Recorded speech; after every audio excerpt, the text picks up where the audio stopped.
Good evening. I'm really excited to be able to share with you tonight some initial findings from our consumer poll, Go or Stay, Have Your Say. We launched the consumer poll on the 19th of April and let it run for 2 weeks, and we've had an amazing response. So in total, we've had over 4,200 people complete the survey, which gives us a really good sample amount of data.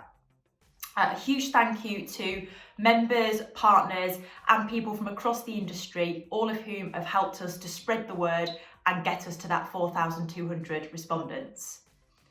So the aim of the survey was to really get a feel for how people were feeling about travel and also how COVID-19 has affected their travel plans, both for the remainder of 2020 and also going into 2021.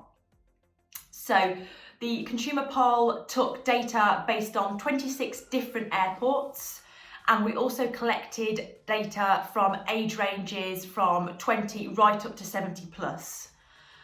So what I'm going to do in this video is just talk you through some of the top line findings, and then we will be breaking the data down regionally and sharing that with all of you. And we'll also be looking for some regional PR opportunities to help to showcase that. And of course, we'll be sharing the more detailed findings in a longer video in the coming weeks.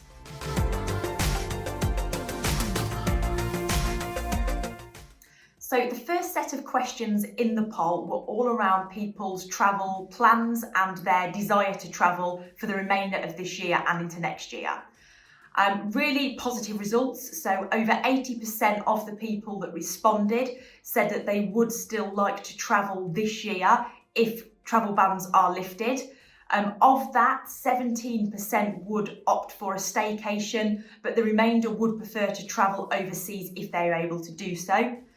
And then looking forward into 2021, that number creeps up slightly, and we had 86% of respondents say that they would happily travel abroad as we move into 2021, again, if they're able to do so.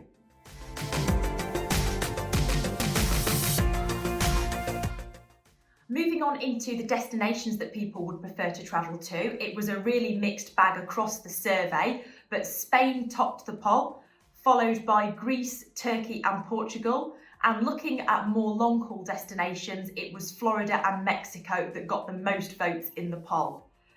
Interestingly, what a lot of the respondents did say is that this ban and their time spent at home has given them a real opportunity to really think about their bucket list and where they would like to travel to next. And a lot of them are starting to look at more exciting travel plans and where they would really like to travel to within the next few years. And those destinations ranged from short city breaks right through into tours, cruises, and long-haul destinations across the world.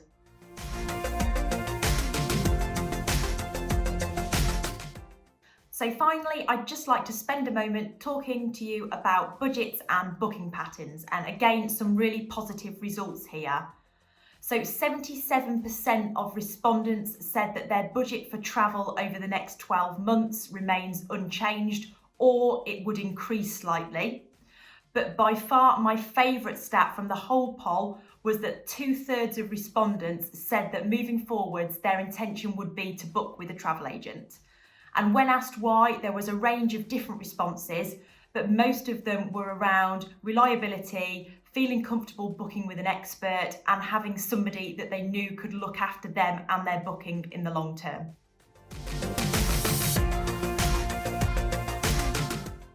So I hope you found this brief overview really useful. There's obviously huge amounts of data within the poll, and we're really excited to delve deeper and be able to share that with you and also to context that more regionally for you. As I mentioned at the beginning of the video, we will be doing another update hopefully next week that will be more of an expanded version of what the results tell us, and also giving you some practical information on how you can start to use the data as we move forwards. So that's all for me for this evening. So take care and speak to you soon.